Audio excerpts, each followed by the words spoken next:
এবার মহিলা খাজা গরিব নওয়াজের রওজা মুবারকে গেল গো।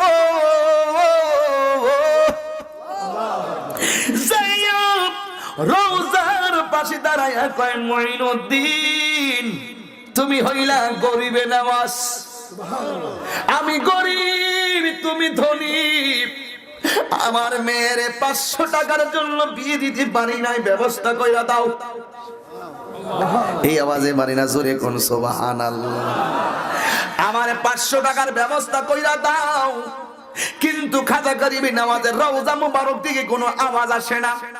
দ্বিতীয়বার বলল মঈনুদ্দিন তুমি দিনের অনেক সাহায্য করেছো, তোমার নাম গরিবে নওয়াজ, তোমার নাম আতায়ে রাসূল, তুমি আমাকে মেহেরবানি করে কিছু দাও।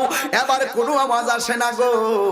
2বার 3বার বলার পরে কোনো আওয়াজ নাই। মহিলার হাতের মধ্যে একটা বেত লইয়া কয় কিসের খাজা বন্ড, পাগল কাম হলো পাগলামি। রওজা থেকে বাইরে যাইতেছে, হঠাৎ কইরা একটা পাগল সালা পইরা কই মা তুমি কান্দো কেন? কই আমি আইছিলাম মেয়েটার 500 টাকার জন্য বিয়ে দিতে পারি না, আমি আইছিলাম খাজা গরিব নওয়াজের দরবারে আইলে নাকি পাওয়া যায়, আমি চাইলাম কিন্তু পাইলাম না, এই জন্য আমি 3টা বাড়ি দিয়ে বিদায় হয়ে যাইতেছি। এখন থেকে আমি প্রচার করব খাজা গরিব নওয়াজের দরবারে কেউ যায়ও না, গেলে কিছু পাওয়া যায় না। কয়টা বাড়ি দিছে? কয়টা বাড়ি? ওই সালা হরিণে বেড়া কই কান্দো কি লেগে? আইছিলাম খাজার কাছে কিছু টেহা চাইবার লাগে, পাইলাম না, এই জন্য 3টা বাড়ি মারলো। মারার পরে পাগলা ডাক দিয়ে কই নেও তোমার টাকা।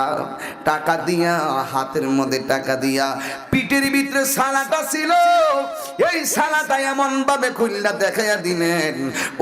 ওই লোকটা বলতেছেন আমি দেখলাম ওই পাগলের পিঠের ভিতরে 3টা দাগ বসে আছে, 3টা দাগ বসে আছে। জিজ্ঞাসা করলো তুমি কে? আমার চিনো না, যার কাছে চাইলে আমি হইলাম সে। এই কথা বলার পরে মহিলাটা রওজার দিকে তাকাইলেন, তাকাইয়া ফিরাইয়া দেখে ওই পাগলা কোথায় যেন গায়েব হইয়া গেছে।